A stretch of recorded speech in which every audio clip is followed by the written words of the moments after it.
રાધે રાધે મિત્રો, આજે આપણે વાત કરવી છે મિત્રતાની મિસાલ. તો એ મિત્રતા કેવી હોય એનો આપણે ઇતિહાસમાં એક નજર કરીએ તો એમાં એક એવી જોડી છે કે એનો ઇતિહાસ સાંભળીને આપણી આંખોમાંથી આંસુ રોકી ન શકાય એવી કથા, એટલે પૃથ્વીરાજ ચૌહાણ અને સંત બારોટ.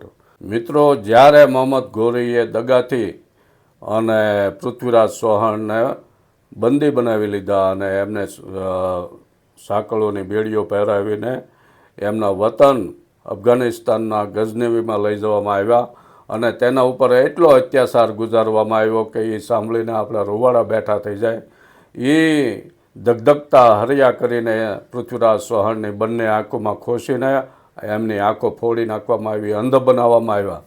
જ્યારે તેમના મિત્ર સંત બારોટ નાનપણથી જ જીગરી જાન મિત્રો હતા અને એ સંત બારોટે આ વાત સાંભળી કે આપણા રાજા પૃથ્વીરાજ ચૌહાણને આવી રીતનો અત્યાચાર કર્યો છે, એનાથી રહેવાયું નહીં, અને એ એક ફકીરનો વેશ ધારણ કરીને ગઝનવી પહોંચી જાય છે. ત્યાં એ મોહમ્મદ ઘોરીની મંજૂરી લઈને કાળકોટડીમાં પૃથ્વીરાજ ચૌહાણને પૂરેલા હોય છે, એને મળવા માટે જાય છે અને બંને મળીને ધ્રુસકે ધ્રુસકે રડે છે.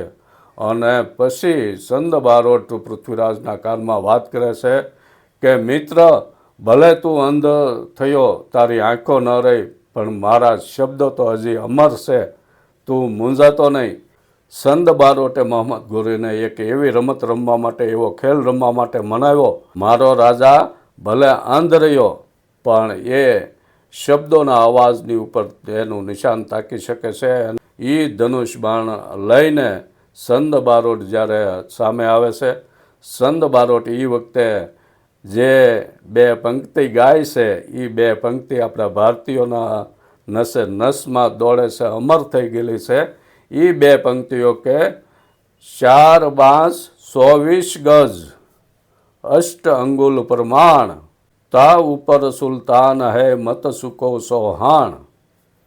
મિત્રો, આ સંત બારોટ જ્યારે આ પંક્તિ ગાય છે અને પૃથ્વીરાજ ચૌહાણ ધનુષમાંથી તીર છોડે છે અને એ તીર સીધું મોહમ્મદ ઘોરી જે આસન ઉપર, ઊંચા આસન ઉપર બેઠો હોય છે, એના ગળામાંથી હોહરવું નીકળી જાય છે અને મોહમ્મદ ઘોરીનો ત્યાં જીવ વયો જાય છે.